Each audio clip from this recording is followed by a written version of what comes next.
હાય, શું તમે જાણો છો કે ઇન્ડિયા અત્યારે ડિજિટલ પેમેન્ટ્સના મેટરમાં લીડર છે?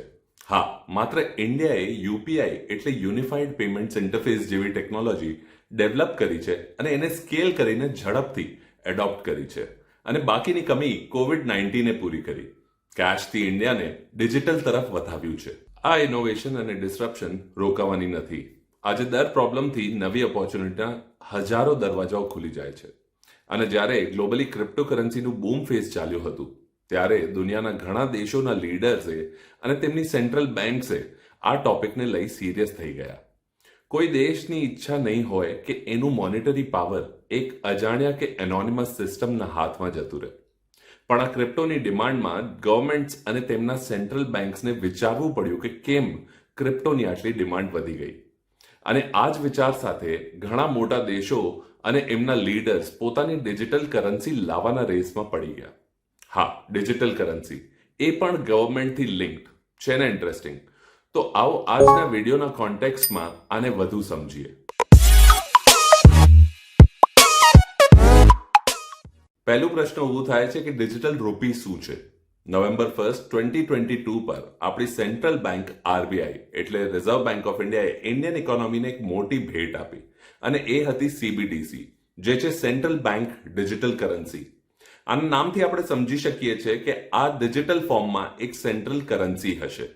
આનો એક એક્ઝામ્પલ લઈને આપણે આ વાતને સમજીએ. જ્યારે પણ તમે કેશમાં ટ્રાન્ઝેક્ટ કરો છો, ધારો કે તમે તમારા ઓફિસના ક્રિસમસ સેલિબ્રેશન માટે કંઈક ખરીદી કરી, તમને આ ગુડ્સના બદલે દુકાનદારને કેશ આપ્યું. જો તમે ધ્યાનથી આ કરન્સી નોટ્સને જોશો તો એના ઉપર લખ્યું હોય છે કે I promise to give an amount of X rupees to the holder. શું તમે જાણો છો કે ₹1 નોટમાં આ લાઈન નથી હોતી?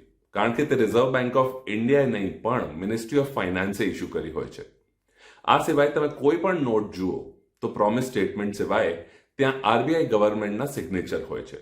એટલે ગવર્મેન્ટ દ્વારા અપ્રૂવ્ડ નોટ હોય છે અને આને ફિયાટ કરન્સી કહેવામાં આવે છે. હવે આ ડિજિટલ કરન્સીમાં પણ બધું જ સેમ રહેશે, પ્રોમિસરી નોટ, ગવર્મેન્ટ અપ્રુવલ વગેરે. પણ ફેર એ છે કે કેશના બદલે તમે આ ડિજિટલી પે કરી શકશો. સીબીડીસી સેન્ટ્રલ બેંક દ્વારા ઇસ્યુ કરેલું કેશની જેમ એક લીગલ ટેન્ડર છે. એટલે કોઈ પણ સેન્ટ્રલ બેંકના ઇસ્યુડ મનીથી એક્સચેન્જ કરી શકાય છે. પણ એક મિનિટ, આ તો આપણે અત્યારે જ કરીએ છીએ, બરાબર? યુપીઆઈ, ગૂગલ પે, પેટીએમ કે ફોન પે થી. તો પ્રશ્ન ઊભો થાય છે કે યુપીઆઈ હોવા છતાં ડિજિટલ રૂપીની શી જરૂર? આજે આપણે ઘણી એપ્સથી યુપીઆઈ પેમેન્ટ કરતા હોઈએ છીએ, જેમ કે ફોન પે, ગૂગલ પે, ભીમ વગેરે. તો પછી સીબીડીસી જુદું કેવી રીતે છે? અને યુપીઆઈ આટલું સારી રીતે ચાલ્યા પછી આરબીઆઈએ જુદી ડિજિટલ કરન્સી કેમ લાવવાનું વિચાર્યું? જો આપણે વિચારીએ તો યુપીઆઈ અને સીબીડીસી કન્ઝ્યુમર પોઈન્ટથી લગભગ સેમ જ છે. બંને તમને ડિજિટલી ફંડ્સ ટ્રાન્સફર કે ટ્રાન્ઝેક્ટ કરવામાં મદદરૂપ થાય છે.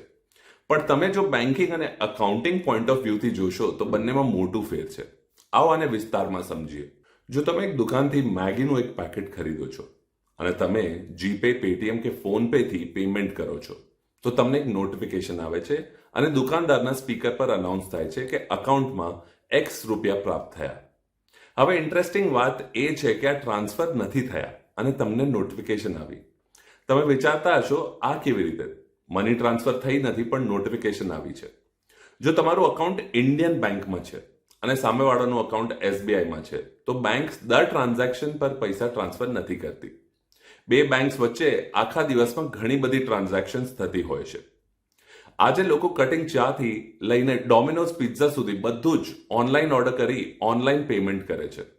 તો આ બેંક્સ દિવસના અંતે કે એક નિર્ધારિત સમય પછી બધી ટ્રાન્ઝેક્શન સેટલ કરતી હોય છે. એટલે જો એસબીઆઈ થી ઇન્ડિયન બેંકમાં 150 કરોડ ટ્રાન્સફર થયા છે અને તે જ દિવસે ઇન્ડિયન બેંકમાંથી એસબીઆઈને 50 કરોડ ટ્રાન્સફર થયા છે, તો સેટલમેન્ટના ટાઈમે એટલે એન્ડ ઓફ ડે કે સેટલમેન્ટ જો નિર્ધારિત સમય હોય એમાં એસબીઆઈ ઇન્ડિયન બેંકને 100 કરોડ ટ્રાન્સફર કરશે. આવી રીતે આમાં બે બેન્કિંગ સિસ્ટમ ઇન્વોલ્વ છે. પણ તમારા કેશ ટ્રાન્ઝેક્શનના એક્ઝામ્પલમાં તમે વસ્તુ ખરીદી અને તમે કેશ પે કર્યું. આમાં કોઈ પણ બેંક ઇન્વોલ્વ નથી. તેવી જ રીતે તમે જ્યારે ડિજિટલ મનીથી ટ્રાન્ઝેક્ટ કરશો ત્યારે કોઈ બેંકની ઇન્વોલ્વમેન્ટની જરૂર નહીં પડે. તમે જ્યારે ટ્રાન્ઝેક્શન કરશો તો પૈસા ડાયરેક્ટલી તમારા આરબીઆઈ અકાઉન્ટથી સામેવાળાના આરબીઆઈ અકાઉન્ટમાં ટ્રાન્સફર થશે. સરળ ભાષામાં કહીએ તો આ કેશ ટ્રાન્ઝેક્શન જ છે, પણ ડિજિટલ ફોર્મમાં. પણ એક ઇન્ટરેસ્ટિંગ વાત છે કે સીબીડીસી નવું કોન્સેપ્ટ નથી. ક્રિપ્ટો પણ એવી જ રીતે ઓપરેટ કરે છે. તો પછી સીબીડીસી અચાનકથી કેવી રીતે ચર્ચામાં આવી ગયું? આનો જવાબ પ્રશ્નમાં જ છે.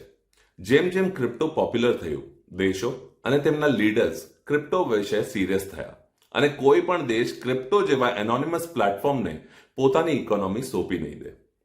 તે માટે ઘણા દેશો પોતાની ડિજિટલ કરન્સીઝ પર કામ કરી રહ્યા છે. બિટકોઇન અને તેવી બીજી ક્રિપ્ટો કરન્સીઝ અને સીબીડીસી વચ્ચે ફેર છે ગવર્મેન્ટ ઓવરસાઇટનું. એટલે ઘણા દેશો આ ડિજિટલ કરન્સીની રેસમાં ઉતરી ગયા છે.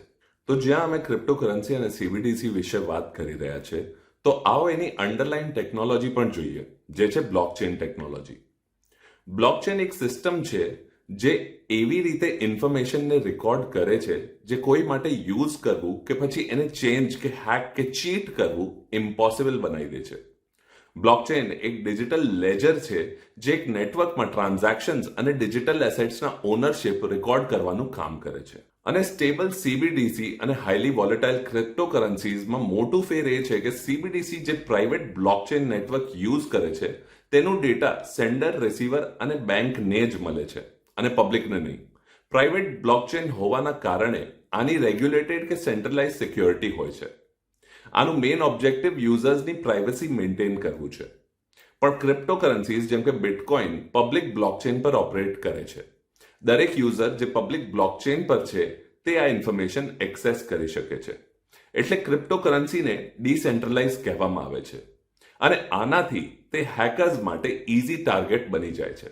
એક તરફ સીબીડીસી કસ્ટમર્સની આઈડેન્ટિટી તેમના બેંક એકાઉન્ટ સાથે લિંક્ડ હોય છે, ત્યાં બીજી તરફ ક્રિપ્ટો કરન્સીસમાં એનોનિમિટીનું બેનિફિટ મળે છે, જે ખરાબ કામો માટે યુઝ થઈ શકે છે. સીબીડીસીના નેટવર્કમાં દર યુનિટ યુનિકલી આઈડેન્ટિફાયેબલ અને ટ્રેસેબલ હોય છે. એવું માની શકાય છે કે national payments corporation of India એટલે એનપીસીઆઈ જે યુપીઆઈ હોસ્ટ કરે છે તે જ સીબીડીસી પણ હોસ્ટ કરશે. એટલે જો ડિજિટલ રૂપી સારી રીતે ઇમ્પ્લિમેન્ટ થાય તો એમાં ઘણું પોટેન્શિયલ છે, અને યુપીઆઈની જેમ તે અમારા બેન્કિંગ અને પેમેન્ટ ઇન્ડસ્ટ્રીને ગ્લોબલી નવા લેવલ પર લઈ જશે. તે અમારા ફાઇનાન્શિયલ ઇન્ક્લુઝન, ટ્રાન્ઝેક્શન ટાઈમને ઘટાડી કોસ્ટ ઇફેક્ટિવ સાબિત થશે અને અમારા સિસ્ટમને કેશલેસ બનાવશે. તો શું એવું કહી શકાય કે ડિજિટલ રૂપી ભારતમાં પૈસાનું ફ્યુચર છે? ડિમોનેટાઇઝેશનના 6 વર્ષ બાદ યુપીઆઈ ટ્રાન્ઝેક્શન્સમાં ખાસી ગ્રોથ જોવા મળી છે, પણ તો પણ કેશ ડિપેન્ડન્સી એટલી બધી ઓછી નથી થઈ. ડિમોનેટાઇઝેશન પહેલા ઇન્ડિયામાં 17 ટ્રિલિયન રૂપીઝનું કેશ સર્ક્યુલેશન હતું, અને ઓક્ટોબર 21, 2022ના રોજ સર્ક્યુલેશનમાં એક રેકોર્ડ માર્જિન સાથે 30.8 ટ્રિલિયનની સર્ક્યુલેશને પહોંચી ગયું છે. તો પ્રશ્ન ઊભો થાય છે કે કેશમાં પ્રોબ્લેમ શું છે? જોવા જઈએ તો ફિઝિકલ કેશ મેનેજ કરવું આપણી માટે અને ગવર્મેન્ટ માટે ખાસું અઘરું થઈ જાય છે. આપણે યુપીઆઈ વાપરીને રિયલાઇઝ કર્યું છે કે ડિજિટલ ટ્રાન્ઝેક્શનથી લાઈફ કેટલી સરળ બની જાય છે. પણ શું તમે જાણો છો કે આમાંથી કોણ વધુ બેનિફિટ થશે? જ્યારે પણ કોઈ ટ્રાન્ઝેક્શન ડિજિટલી થાય છે તો તે ઓથેન્ટિકેટ કરવામાં આવે છે, જેથી દેશમાં કરપ્શન અને બ્લેક મનીનું સર્ક્યુલેશન કંટ્રોલમાં આવશે. આનાથી ઇકોનોમી વધુ ટ્રાન્સપરન્ટ થશે, અને જેનાથી ઇકોનોમી ગ્રો પણ થશે. ડિજિટલ રૂપીનું રોલ આમાં ખૂબ મહત્વનું છે. આરબીઆઈ કહે છે કે ડિજિટલ રૂપી સિસ્ટમ ઇન્ડિયાના ડિજિટલ ઇકોનોમીને બૂસ્ટ આપી ફાઇનાન્શિયલ ઇન્ક્લુઝન અને પેમેન્ટ સિસ્ટમ સુધારશે. અને આ ડિજિટલ કરન્સીની કોઈ પણ જોગ્રાફિકલ બાઉન્ડ્રી નહીં હોય, જેથી ક્રોસ બોર્ડર ટ્રાન્ઝેક્શન્સ પણ વધશે અને દેશ માટે નવા રિટેલ એવેન્યુઝ ખુલશે. એક્સપર્ટ્સનું માનવું છે કે ડિજિટલ રૂપી માટે તમને કોઈ બેંક એકાઉન્ટની જરૂર નહીં પડે. બધા જ ટ્રાન્ઝેક્શન્સ રિયલ ટાઈમમાં સેટલ થશે અને ઇકોનોમીમાં ફ્રોડ્સ ઘટી જશે. હા, ફાયદાઓ તો છે, પણ શું ડિજિટલ રૂપી ઇન્ડિયાનું ફ્યુચર બનશે? આરબીઆઈએ ક્લિયરલી સ્ટેટ કર્યું છે કે ડિજિટલ રૂપી કે સીબીડીસી ઇન્ડિયાના મોનેટરી સિસ્ટમને રિપ્લેસ નહીં કરે, પણ એને કોમ્પ્લિમેન્ટ કરશે. આરબીઆઈએ ડિજિટલ રૂપીનું પાયલટ પ્રોજેક્ટ લોન્ચ કર્યું છે હોલસેલ બેન્કિંગ સેગમેન્ટમાં ટેસ્ટિંગ માટે. સેકન્ડરી માર્કેટના ટ્રાન્ઝેક્શન્સની સેટલમેન્ટ માટે આરબીઆઈની ગવર્મેન્ટ સિક્યોરિટીઝ આ પાયલટ કેસમાં યુઝ થશે. આમાં ઇન્ડિયાની પ્રીમિયર બેંક્સ જેમ કે SBI, bank of Baroda, UBI, HDFC, ICICI, Kotak bank, yes bank, IDFC અને એચએસબીસી સામેલ છે. અને હાલમાં અનાઉન્સમેન્ટ થઈ છે કે રિટેલ સેગમેન્ટમાં પણ આનું પાયલટ પ્રોજેક્ટ લોન્ચ થશે. હવે અહીંયા એ સમજવા જેવું છે કે હોલસેલ સીબીડીસી અને રિટેલ સીબીડીસીમાં ફેર શું છે. આ બંને ડિજિટલ રૂપીઝ છે, પણ એમનું પર્પઝ જુદું જુદું છે. હોલસેલ સીબીડીસી ફાઇનાન્શિયલ ઇન્સ્ટિટ્યુશન્સ માટે એકબીજા સાથે ટ્રાન્ઝેક્શન્સ કરવા માટેનો પ્લેટફોર્મ થશે અને તેના ઇન્ટરનેશનલ કાઉન્ટરપાર્ટ સાથે આરબીઆઈની ટ્રાન્ઝેક્શન્સ માટે યુઝ થશે. આરબીઆઈ અત્યાર સુધી ઇન્ટરમીડિયેટરીનું રોલ ભજવતું હતું, પણ હવે ફાઇનાન્શિયલ ઇન્સ્ટિટ્યુશન્સ આરબીઆઈના ઇન્ટરવેન્શન વગર સીમલેસલી ટ્રાન્ઝેક્ટ કરી શકશે. આથી બેંક્સની સેન્ટ્રલ બેંક સાથેની ટ્રાન્ઝેક્શન્સમાં ખાસી એફિશિયન્સી આવશે. આનાથી આરબીઆઈ સાથે બીજા ફાઇનાન્શિયલ ઇન્સ્ટિટ્યુશન્સ પણ પોતાની કાઉન્ટર પાર્ટી ક્રેડિટ રિસ્ક ઘટાડી શકશે અને બીજી તરફ રિટેલ સીબીડીસી જનરલ પબ્લિકને પણ ઇશ્યુ થશે, જેને અમે કોઈ પણ સ્ટોરમાં વાપરી શકીશું, જેમ કેશ. જોવા જઈએ તો આ સિસ્ટમમાં બે મોડલ સ્ટડી થઈ રહ્યા છે. એક છે ડાયરેક્ટ મોડલ કે સિંગલ ટિયર મોડલ અને બીજું છે ઇનડાયરેક્ટ મોડલ કે ટિયર 2 મોડલ. આ બે મોડલ્સ તેના ઇશ્યુઅન્સ અને મેનેજમેન્ટમાં ટોટલી ડિફરન્ટ છે. તો આવો આને સમજીએ. ડાયરેક્ટ મોડલમાં સેન્ટ્રલ બેંક ઇશ્યુઅન્સ, અકાઉન્ટ કીપિંગ અને ટ્રાન્ઝેક્શન વેરિફિકેશન પોતે હેન્ડલ કરે છે. પણ જો ઇનડાયરેક્ટ મોડલ જોઈએ તો એમાં સેન્ટ્રલ બેંક સાથે બીજી ઇન્ટરમીડિયરીઝ જેમ કે બેંક કે સર્વિસ પ્રોવાઇડરનું પણ ઇમ્પોર્ટન્ટ રોલ હોય છે. આ કેસમાં સેન્ટ્રલ બેંક સીબીડીસીને ઇન્ટરમીડિયરી દ્વારા કન્ઝ્યુમર્સને સીબીડીસી ઇશ્યુ કરવા જોઈએ અને આમાં કોઈ પણ ઇશ્યુ કે ક્લેમ હોય તો ઇન્ટરમીડિયરીઝને જ સોલ્વ કરવું જોઈએ અને સેન્ટ્રલ બેંકને માત્ર ઇન્ટરમીડિયરીઝ સાથે હોલસેલ પેમેન્ટ મેનેજ કરવી જોઈએ. અને ધ્યાનથી જોઈએ તો ઇનડાયરેક્ટ સિસ્ટમ અમારા હાલમાં ચાલતા બેન્કિંગ સિસ્ટમ જેવું જ હશે, જ્યાં બેંક્સનું focus not distribution, account keeping અને નો યોર કસ્ટમર એટલે કેવાયસી પર કેન્દ્રિત હશે. આવો હવે જોઈએ કે ડિજિટલ કરન્સી કેવી રીતે અમારું જીવન ચેન્જ કરશે. જોવા જઈએ તો ડિજિટલ રૂપી એક રીતે આરબીઆઈ માટે ડાયરેક્ટ લાયબિલિટી છે, જે તેને લીગલ ટેન્ડરને યુઝ કરે છે. આથી દેશમાં કન્ઝ્યુમરની કેશ પર ડિપેન્ડન્સી થોડી ઘટી જશે.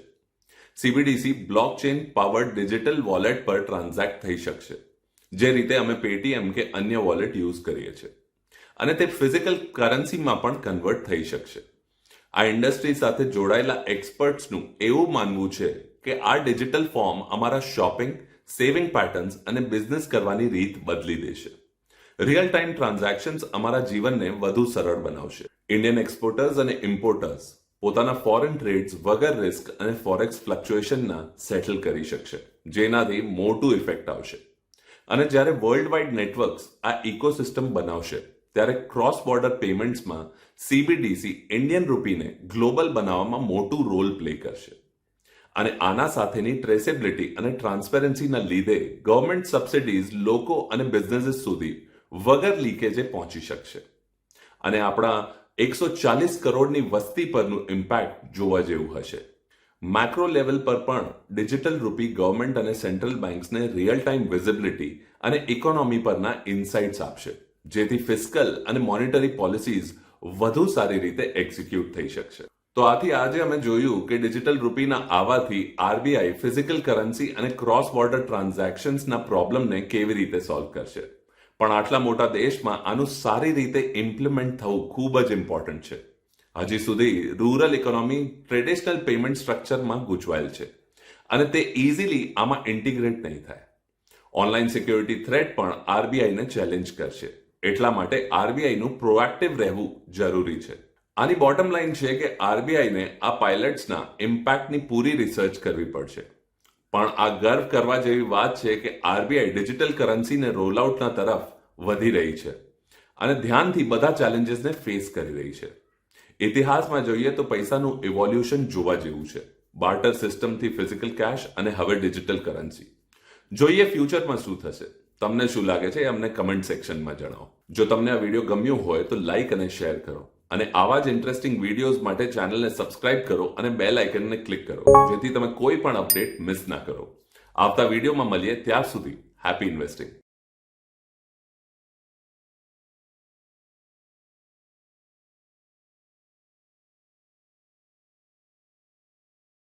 Investment in securities market are subject to market risks. Read all the related documents carefully before investing. Please read the risk disclosure documents carefully before investing in equity shares, derivatives, mutual fund, and or other instruments traded on the stock exchanges.